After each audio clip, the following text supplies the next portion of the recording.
Hello everyone, সবাই কেমন আছেন? তো চলুন শুরু করি আমরা আজকের পর্ব। গতদিন আমরা কিছু HTML এর বেসিক ট্যাগ সম্পর্কে জানছিলাম। আজকে আমরা আরো কিছু ট্যাগ সম্পর্কে জানবো। তার জন্য আমরা প্রথমে আমাদের কোডে চলে যাই। আমাদের এইখানে আমরা একটা পোস্টের মতো করে তৈরি করছিলাম, যেখানে একটা হেডিং ছিল, যেখানে একটা ইমেজ ছিল এবং আরো কিছু প্যারাগ্রাফ ছিল। তো এই নিয়ে আমরা একটা পোস্টের মতো করে করছিলাম। এই যে আমরা একটু দেখি, এটা ছিল আমাদের সেটা, তাই না? আচ্ছা, তো আজকে আমাদের যে বিষয়টি নিয়ে কথা বলবো আমি এখন, সেটা হচ্ছে HTML কমেন্ট। তো এটা কিন্তু আমাদের আসলে ফেসবুকের মতো কমেন্ট না। এই কমেন্টটা কি, আমরা একটু এক্সাম্পল দিয়ে বুঝি।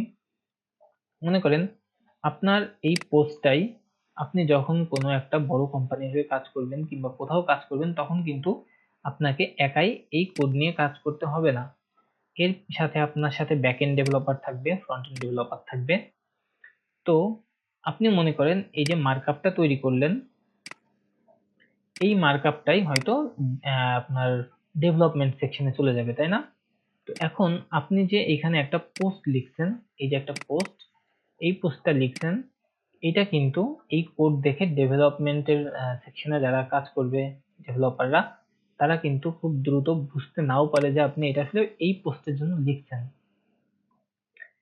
তো তখন তাদের একটু সময় লাগবে বুঝতে কিংবা একটু সমস্যা হবে, যার কারণে আমাদের এই HTML কমেন্ট। তো এই কমেন্টটা কেমন ভাবে কাজ করবে? এই কমেন্টটা শুধুমাত্র আমরা দেখতে পারবো আমাদের এডিটরে আসলে। আমরা যদি আমাদের ব্রাউজারে যাই, তখন কিন্তু এই কমেন্ট কোথাও দেখতে পারবো না। যেমন আমরা যদি এই যে এটা আমাদের দিস ইজ হেডিং, আমাদের এটা ছিল, এটা দিস ইজ নিউজ হেডিং।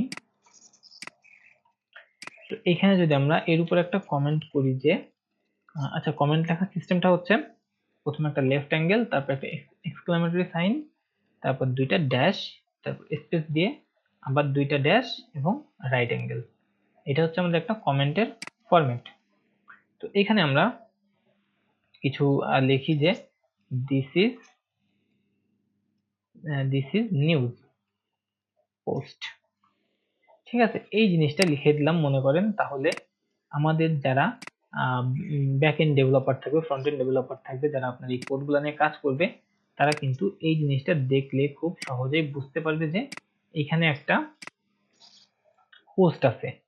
তখন কিন্তু তারা খুব সহজেই এইটাকে ধরে কাজ করতে পারবে। এবং এটা সুবিধা কি দেখেন, আপনি যে এইখানে কোডটা লিখছেন, আমরা এটা সেভ করি এবং ব্রাউজারে যাই, রিফ্রেশ দিই, দেখেন এটার উপরে কিন্তু কোনো রকম লেখাটা নাই। তার মানে আমরা কি বলছিলাম, এটা শুধুমাত্রই দেখা যাবে আমাদের এডিটরে, কখনো ব্রাউজারে দেখা যাবে না। তো এইটাই হচ্ছে আমাদের HTML কমেন্ট। এই কমেন্টটা আমরা যে শুধু প্রতিটা সেকশনের উপরেই করব এমন না, আমরা বিভিন্ন জায়গায় কমেন্ট করতে পারি, সেটা আমাদের প্রয়োজন অনুসারে আমরা বিভিন্ন জায়গায় কমেন্ট করব। এই সম্পর্কে আমরা পরবর্তীতে আরো অনেক আলোচনা করব। এরপর আমরা যেই বিষয়টা নিয়ে জানবো সেটা হচ্ছে আমাদের লিস্ট। আমরা লিস্ট বলতে আমরা কি বুঝি? আমাদের যদি আমরা বাজারের লিস্ট বলতে বুঝি, তাইলে একটা কাগজে আমরা কিছু পরপর আইটেমের নাম লিখে নিয়ে যাই, এটা হচ্ছে আমাদের লিস্ট। তো এখানেও ঠিক সেম, লিস্ট জিনিসটা এখানেও সেম। তার আগে আমরা একটা কাজ করি, আমাদের এই সবগুলো আমরা একটু ফ্রেশ করি নিই আমাদের এডিটরটা। আচ্ছা, এখন আমরা লিস্ট, আমাদের HTML এ আমাদের দুই রকম লিস্ট আছে, একটা হচ্ছে অর্ডার্ড লিস্ট আর একটা আনঅর্ডার্ড লিস্ট। তোমরা নাম থেকে কিন্তু সহজেই বুঝতে পারতেছি, অর্ডার্ড লিস্ট মানে কি হচ্ছে, আমাদের জিনিসটা মানে সিরিয়াল ওয়াইজ একটা মেনটেন করবে, তাই তো? আর আনঅর্ডার্ড লিস্ট আমাদের কোনো সিরিয়াল ওয়াইজ বা সিরিয়াল নাম্বার কোনো কিছু দেওয়া থাকবে না, এরকমই বোঝাচ্ছে, তাই না? তো আমরা একটু এক্সাম্পলের সাহায্যে দেখে নিই। আনঅর্ডার্ড লিস্টে আমরা প্রথমে যাই, যে আমাদের আনঅর্ডার্ড লিস্ট লেখার জন্য আমাদের ট্যাগ ইউজ করতে হবে, কি যে ইউএল, এটা একটা আমাদের ইউজ করতে হবে, ঠিক আছে? ইউএল, তোমরা ট্যাগ লিখি প্রথমে ইউএল, এবং সাথে সাথে আমরা ইউএল এর শেষ এন্ড ট্যাগ লিখেছি আমরা, এবং এর মাঝে যেটা হবে সেটা হচ্ছে আমাদের এলিমেন্ট। এই এলিমেন্টে কি আসবে? এই এলিমেন্টে আসবে আমাদের প্রত্যেকটা আইটেমের নাম। যদি আমরা একটা লিস্ট তৈরি করতে চাই, একটা ফ্রুটসের, যদি আমরা একটা ফ্রুটসের লিস্ট তৈরি করতে চাই, তাহলে আমাদের কি কি আসতে পারে? আমাদের মনে করেন ম্যাঙ্গো, তারপর আমাদের কি আসতে পারে? অ্যাপল, তাই না? বাট আমি যদি এইভাবে লিখি, তাহলে কিন্তু আমার ব্রাউজারে সেটা ঠিকভাবে দেখাবে না। কারণ এটা কিন্তু এখনো লিস্ট হয়নি। আমরা কিন্তু ইউএল দিয়ে বোঝাইছি আমরা আনঅর্ডার্ড লিস্ট লিখতেছি, বাট প্রত্যেকটা আইটেমের জন্য আমার এখানে আরো একটা ট্যাগ দেওয়া লাগবে। কি ট্যাগ? সেটা হচ্ছে এলআই ট্যাগ। তাহলে এলআই ট্যাগেরও ঠিক সেম ভাবে স্টার্টিং করলাম এবং এন্ডিং করলাম। এর মাঝে আমরা যেটা লিখবো সেটা কি? এর মাঝে যেটা লিখবো সেটা হচ্ছে আমাদের ব্রাউজারে শো করবে। যেমন আমরা যদি লিখি ম্যাঙ্গো, ম্যাঙ্গো, তারপরে আমরা আরো এরকম কিছু লিখি আমরা, যে অরেঞ্জ, অরেঞ্জ, তারপর ব্যানানা, অ্যাপেল, এরকম আমরা কিছু লিখলাম, লিখে সেভ করলাম। এবার যদি আমরা ব্রাউজারে যে একটু দেখি, এই দেখেন এখানে কিন্তু চারটা চলে আসছে, ম্যাঙ্গো, অরেঞ্জ, ব্যানানা, অ্যাপেল। এবং দেখেন লিস্টের যেমন প্রথমে একটা সার্কেল থাকে, এখানে কিন্তু সেরকম একটা সার্কেল আছে, তাই না? আচ্ছা, আমরা এটা হচ্ছে গেল আমাদের আনঅর্ডার্ড লিস্ট। এবং আরেকটা কি ছিল আমাদের? অর্ডার্ড লিস্ট, তাই না? অর্ডার্ড লিস্ট বলতে আমরা কি বুঝছিলাম? যে আমাদের একটা সিকুয়াল মানে সিরিয়াল মেনটেন করবে সেখানে একটা, যে বা সিরিয়াল নাম্বার থাকবে এরকম, তাই তো? তোমরা লিখি অর্ডার্ড লিস্ট। তাহলে আনঅর্ডার্ড লিস্ট যেহেতু আমরা লিখলাম ইউএল, অর্ডার্ড লিস্ট হবে ও এল। একইভাবে ট্যাগ লিখলাম ওএল এবং স্টার্টিং এবং এন্ডিং দুইটাই লিখলাম। এবার আমরা ভিতরে সেই ঠিক এলআই গুলা লিখবো, বা মানে লিস্টের যে আইটেম সেগুলা লিখবো। এবার এখানে দিলাম, যদি আমরা দিই ম্যাঙ্গো, তারপর দিলাম অ্যাপেল, তারপর দিলাম বানানা, তারপর দিলাম গ্রেপস। এইবার আমরা এটা যদি একটু ব্রাউজারে দেখে আসি, রিফ্রেশ দিই, দেখেন এখন কিন্তু আমাদের একটা সিরিয়াল নাম্বার দিয়েছে 1 2 3 4। এটা হচ্ছে আমাদের তাহলে অর্ডার্ড লিস্ট, ঠিক আছে? তাহলে আমরা কি বুঝলাম? একটা আনঅর্ডার্ড আর একটা অর্ডার্ড। তো অর্ডার্ড এর আমাদের কয়েকটা টাইপ আছে। যেমন আমরা যদি এখানে একটা টাইপ দিই, এটা টাইপটা কি হবে? তাইলে টাইপটা হবে অ্যাট্রিবিউট, ঠিক আছে? অর্ডার্ড লিস্টের অ্যাট্রিবিউট দিয়ে আমরা একটা টাইপ, তো টাইপ দিলাম, ইকুয়াল দিলাম এবং ডাবল কোট দিলাম। এর ভিতরে যদি আমরা লিখে দিই বড় হাতের এ। এবার চলেন আমরা যে একটু দেখি কি দেখাই। দেখেন এখানে কিন্তু আমাদের অর্ডার্ড লিস্টটা আমাদের যেটা সিরিয়াল ছিল সেটা চেঞ্জ হয়ে গেছে, এ বি সি ডি এভাবে আসতেছে, তাই না? আগে ছিল 1 2 3 4। আমরা যদি এখানে আবার সেই অন লিখে দিই, যেটা আমাদের ডিফল্ট হিসেবে থাকে, 1 যেটা ডিফল্ট হিসেবে ছিল সেটা লিখলে কিন্তু অবশ্যই 1 2 3 4 চলে আসবে, এটা ডিফল্ট। তো আমরা এরপর যদি লিখি স্মল এ, তাহলে কি হবে? স্মল এ হলে দেখেন সিরিয়ালটা আসছে small A B C D দিয়ে। তারপর আমরা লিখতে পারি ক্যাপিটাল আই, তাহলে ক্যাপিটাল আই লিখলে কি হবে? আমাদের রোমান নাম্বারে চলে আসবে 1 2 3 4। আর যদি আমরা এখানে স্মল আই দিই, তাহলে কি হবে? তাহলে আমাদের রোমান লেটারই আসবে, বাট রোমানের স্মল লেটার চলে আসবে। এই ছিল আমাদের শুধু আমাদের লিস্ট সম্পর্কে, ঠিক আছে? তো আমরা এই লিস্টটা এখন আচ্ছা থাক আমাদের এটা।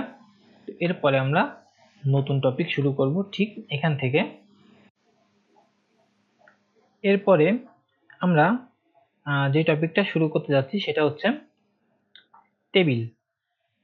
আমরা যে কোনো কিছু যদি যে কোনো আইটেম যদি আমরা টেবিল দেখতে চাই, আসলে টেবিলটা কেমন আমরা একটু টেবিল দেখি।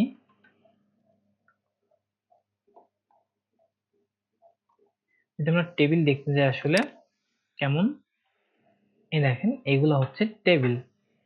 যে এরকম একটা বক্স থাকবে, যে এখানে থাকবে বিভিন্ন যে কোনো ইনফরমেশন থাকতে পারে, যেমন হাইট থাকতে পারে, ওয়েট থাকতে পারে, যে কোনো কিছু আমরা যে কোনো কিছু টেবিল তৈরি করতে পারি। যেমন আমরা যদি একটা স্টুডেন্টের লিস্ট তৈরি করতে চাই, তাহলে সেই লিস্টের মধ্যে যদি স্টুডেন্টের নাম থাকবে, স্টুডেন্টের রোল নাম্বার, ঠিক আছে, স্টুডেন্টের ইমেইল থাকতে পারে, এই জিনিসগুলো নিয়ে একটা ডেটা তৈরি করতে, তাহলে কিন্তু আমাদের একটা টেবিল দরকার।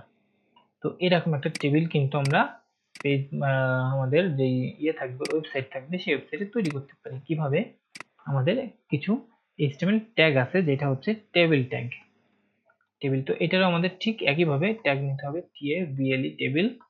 স্টার্টিং থাকবে অবশ্যই, এন্ডিংও থাকবে। এর মাঝখানে আমাদের কি থাকতে পারে? একটা টেবিল যদি আমরা দেখি, এখানে টেবিল,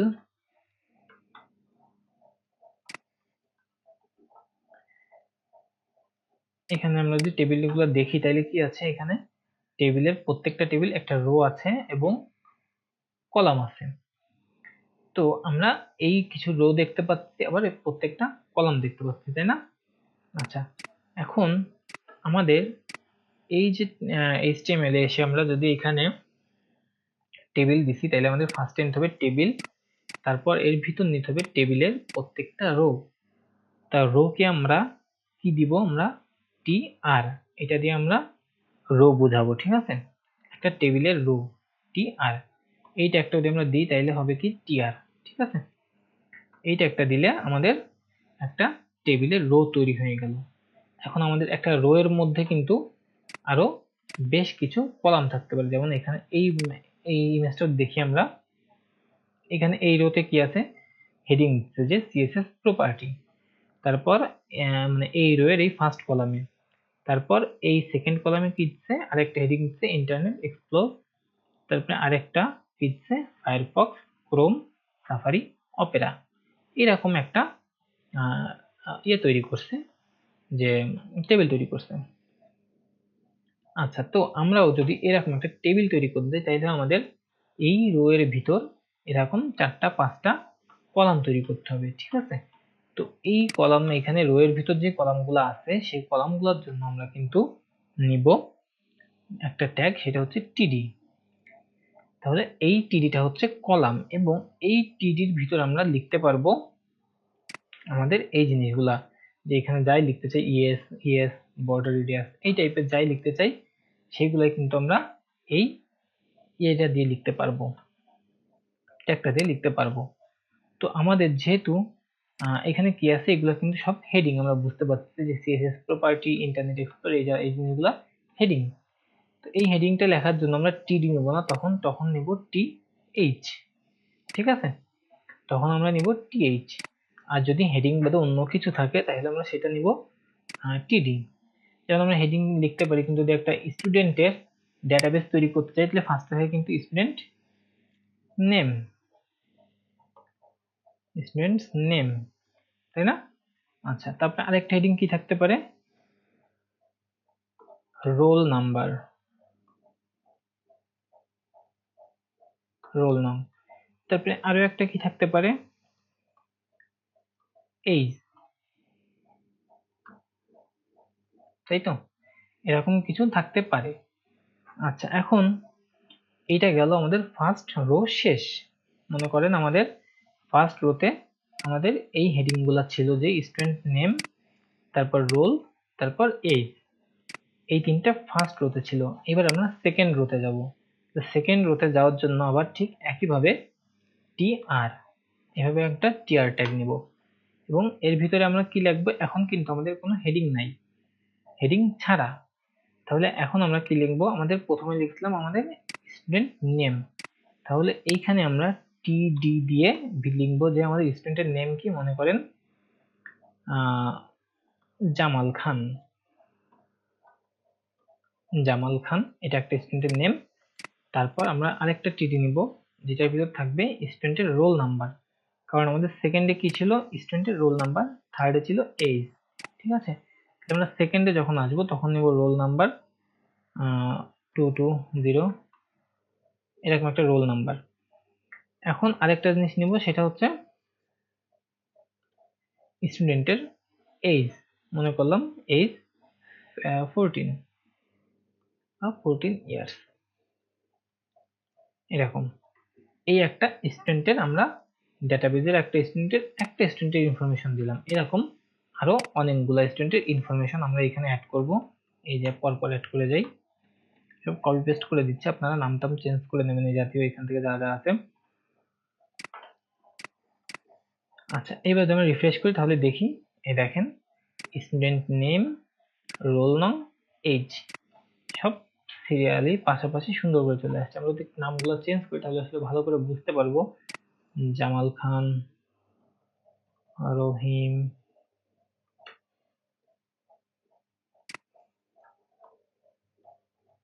কামাল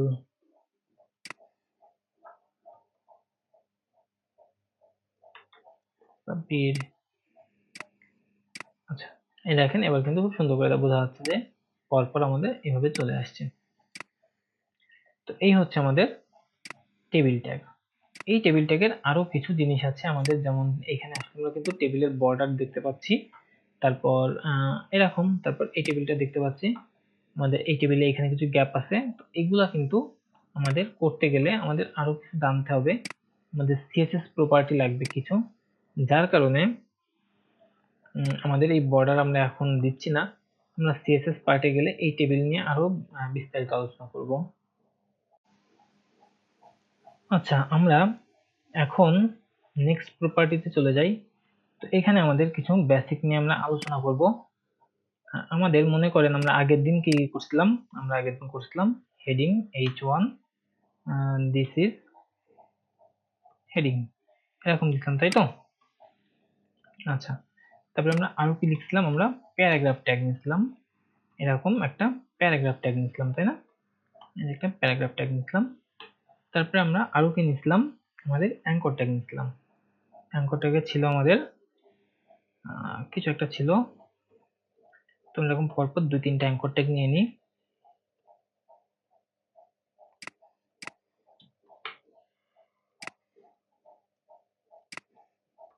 এরকম 2-3টা অ্যাঙ্কর ট্যাগ নিয়ে নিলাম। তারপরে আমরা আরো কি শিখছিলাম, আমরা আরো শিখছি যে ইমেজ শিখছি তাই না। আচ্ছা, ইমেজ শিখছি, সেটাকে আমি ছোট দেখে দুই একটা ইমেজ নিব।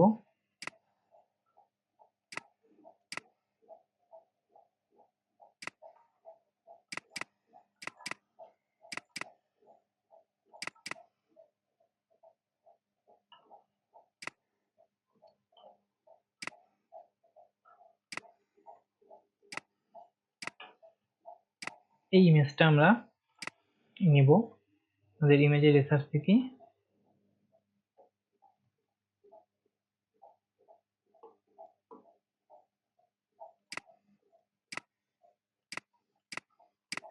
সোর্সটা আমাদের হচ্ছে বেসিক ওয়েব ডিজাইনের ভিতরে, তাই তো, অথর বিজি ডট পিএনজি, এটা আমরা নিয়ে নিব। কারণ কি বলেন তো, আমাদের এইচটিএমএল ফাইলটা কিন্তু আমাদের ঠিক যেখানে আছে সেইখানে আমাদের অথর বিজিটা রাখতেছি, তাইলে আমাদের কিন্তু এটা পরের আমাদের অন্য কোনো সামনে কিছু দেওয়ার দরকার নেই আমাদের, তাই না, লোকেশনটা চেনাই দেওয়ার দরকার নাই। আচ্ছা, আমাদের গতদিন একটা বিষয় বলতে মিস হয়ে গেছিল, এটা এএলটি, এটা ইমেজের কিন্তু আরেকটা অ্যাট্রিবিউট। এটা দিয়ে কি বোঝায়, মনে করেন আমার কোনো কারণে আমার ওয়েবসাইটে ইমেজটা লোড হলো না, তখন এই মানে এটাকে বলা হয় অল্টার ট্যাগ। তখন এই অল্টার অ্যাট্রিবিউট, এই অল্টার অ্যাট্রিবিউটটা কিন্তু তখন শো করবে। যদি আমরা এখানে লিখে দিই এটা হচ্ছে অথর, তখন কিন্তু আমাদের যদি ওয়েবসাইটে কখনো এই ইমেজটা শো না করে, তখন এই লেখাটা সেখানে উঠে থাকবে। ঠিক আছে, মনে করেন আমাদের এখানে আমরা যদি ওয়েবসাইটে আমাদের ইমেজ শো না করে, তাহলে কিভাবে আসবে, এরকম একটা ব্রোকেন সিগন্যাল হয়ে আসবে, এই যে, তাই না, দেখেন। এবং এখানে কিন্তু এটা অথর লেখা আছে, দেখছেন, যেটা হচ্ছে আমাদের এই যে আমরা অল্টার ট্যাগে লিখে দিলাম। তো যদি আমাদের কখনো ওয়েবসাইটে আমাদের ইমেজটা না পাই, তখন এই অথর লেখাটা উঠবে, কিংবা এই অল্টার ট্যাগটা উঠবে, অ্যাট্রিবিউটটা উঠবে। তো আমাদের এরকম কিছু আমরা ইমেজ নিয়ে নিই আরো।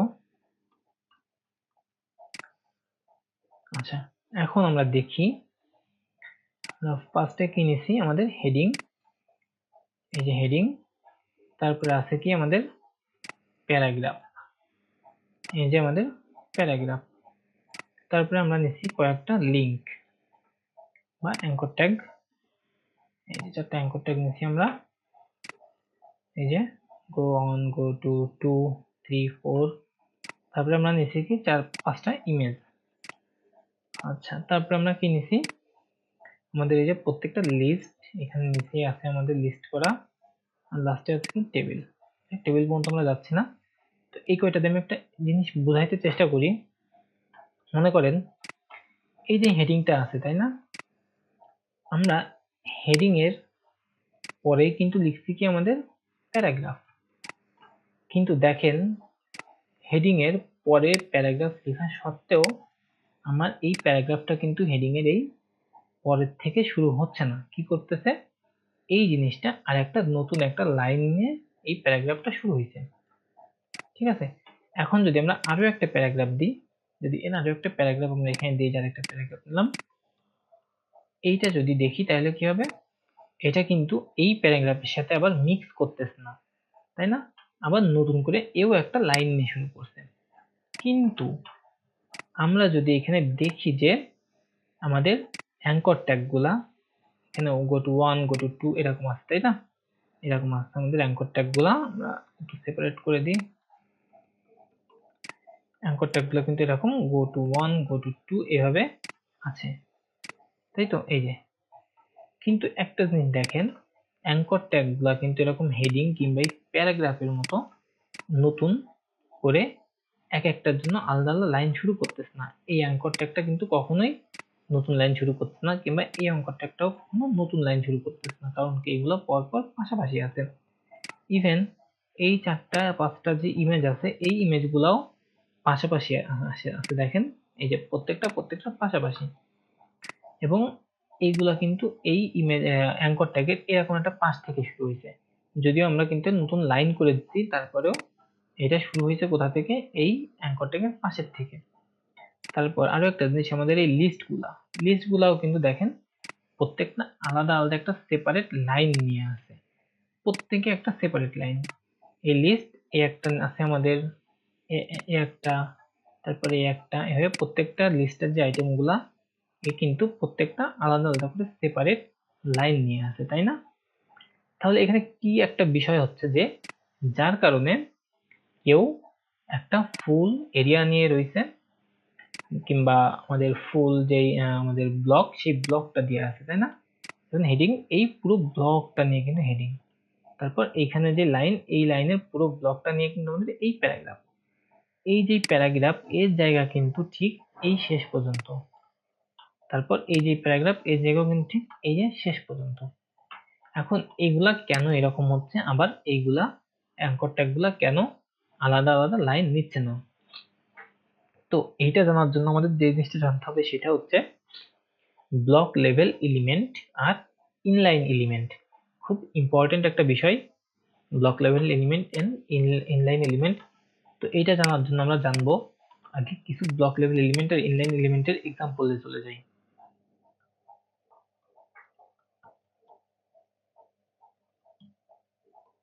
ব্লক লেভেল এলিমেন্ট, আচ্ছা তখন এটা ওপেন হয়ে থাক। এখন আমরা ব্লক লেভেল এলিমেন্ট দিয়ে কি বোঝাই, যেই এলিমেন্টটা আমাদের এই পুরো ব্লক জুড়ে থাকবে সেটাকে বলা হবে ব্লক লেভেল এলিমেন্ট। যেমন আমাদের কিন্তু এই হেডিংটা আছে, এই হেডিংটা কিন্তু আমাদের এই পুরো ব্লকটা জুড়ে আছে, এর হেডিং এর জায়গা কিন্তু এই যে শেষ পর্যন্ত, এই ব্লকের শেষ পর্যন্ত কিন্তু হেডিং। ইভেন এরকম প্যারাগ্রাফটাও কিন্তু এই শেষ পর্যন্ত আছে। তো এই যে জিনিসগুলো আমাদের পুরো লাইন জুড়ে থাকে সেই জিনিসগুলোকে আমাদের বলা হয় ব্লক লেভেল এলিমেন্ট। তারপরে আমরা যদি ইসে আসি, অ্যাঙ্কর ট্যাগে আসি, তাহলে কিন্তু দেখা যাচ্ছে এরা পাশাপাশি। তার মানে কি, এরা ব্লক লেভেল এলিমেন্ট না, এরা ইনলাইন এলিমেন্ট। ইনলাইন হওয়া মানে হচ্ছে যে প্রত্যেকটা পাশাপাশি পাশাপাশি থাকবে, একই লাইনের মধ্যে থাকবে যদি জায়গা থাকে। যদি জায়গা এই লাইনের এই পর্যন্ত শেষ হয়ে যায় তখন এরা নতুন লাইন শুরু করবে, কিন্তু তার আগ পর্যন্ত এরা সবাই পাশাপাশি থাকবে, যেটাকে বলা হচ্ছে ইনলাইন এলিমেন্ট। তো আমরা এরকম কিছু ব্লক এলিমেন্ট আর ইনলাইন এলিমেন্টের এক্সাম্পল দেখি। এখানে দেখেন ব্লক লেভেল এলিমেন্টস এক্সাম্পল দেওয়া আছে, যেমন এখানে অনেকগুলা আসলে আমাদের HTML এর ট্যাগ দেওয়া আছে, জাস্ট দেখবেন আপনারা আসলে কি কি ব্লক লেভেল এলিমেন্ট। যেমন আমাদের অনেক ট্যাগ আছে, address, article, site, blockquote, canvas, ঠিক আছে। তারপরে প্যারাগ্রাফ, এই যে প্যারাগ্রাফ আছে, তারপরে এই যে হেডার, তারপরে এই যে H1 থেকে H6, তারপরে যে লিস্ট, li, ঠিক আছে। তারপরে আমাদের যে ইউএল, ওএল, এগুলো কিন্তু সব ব্লক লেভেল এলিমেন্ট। তারপরে আমাদের যে ডিভ আছে, ফর্ম আছে, ফুটার আছে, ন্যাভ আছে। তো এই এলিমেন্ট গুলো ট্যাগ গুলো সম্পর্কে আমরা আস্তে আস্তে আস্তে জানবো, সব ট্যাগ সম্পর্কে আমরা আস্তে আস্তে জানবো। তো এগুলা, এই ট্যাগ গুলা নিয়ে আমি আপাতত আলোচনা করতেছি না, আমরা সিরিয়ালি সব ট্যাগের কাজ কি সেটা বুঝে যাবেন। তারপরে আছে আমাদের ইনলাইন এলিমেন্টের কথা বলছিলাম, এই দেখেন অ্যাঙ্কর ট্যাগ, ঠিক আছে। তারপর আরো আছে দেখেন আমরা কি করছি যে বোল্ডের জন্য বি ইউজ করছিলাম, এটা কিন্তু ইনলাইন। কারণ কি ইনলাইন হওয়ার কারণে আমরা যদি একটা প্যারাগ্রাফের মধ্যে কোনো আমাদের ওয়ার্ডকে বোল্ড করতে চাই তাহলে কিন্তু আমরা সেটাকে এইভাবে লিখে দিই, জাস্ট এইভাবে। আর এই যে তাহলে আমাদের কি দেখাচ্ছে, এই যে বোল্ড হয়ে গেছে। এইটা যদি ব্লক লেভেল এলিমেন্ট হইতো, আমাদের বিটা, আমাদের যে বোল্ডের ট্যাগটা যদি ব্লক লেভেল এলিমেন্ট হইতো তাহলে কি হইতো, তাহলে এইখান থেকে এই লাইনটা ভেঙে যেত, ভেঙে এটা এই সম্পূর্ণটুক একটা লাইনে থাকতো, তারপরে আবার এই লাইনটা এখান থেকে ভেঙে যাইতো, যার কারণে এটা সম্পূর্ণ আরেকটা লাইনে চলে আসতো। কিন্তু আমাদের এটা কিন্তু ইনলাইন এলিমেন্ট, যার কারণে এ সম্পূর্ণ এর মাঝেই থেকে যাচ্ছে, কোনো প্রবলেম করতেছে না। তারপরে আমাদের আরো আছে এটা আছে আমাদের এটা ইটালিক ফর্মের জন্য এটা একটা আছে। তারপর ইমেজ ট্যাগ আছে, তারপর আমাদের আরো কিছু ট্যাগ আছে, স্প্যান আছে, স্মল আছে, সিলেক্ট আছে, ঠিক আছে, টেক্সট এরিয়া আছে। তো আমরা ধীরে ধীরে এই সবগুলো সম্পর্কে জানবো, আপনারা একটু দেখবেন বিভিন্ন ইনলাইন এলিমেন্ট সম্পর্কে, বিভিন্ন ব্লক লেভেল এলিমেন্ট সম্পর্কে একটু পড়াশোনা করবেন।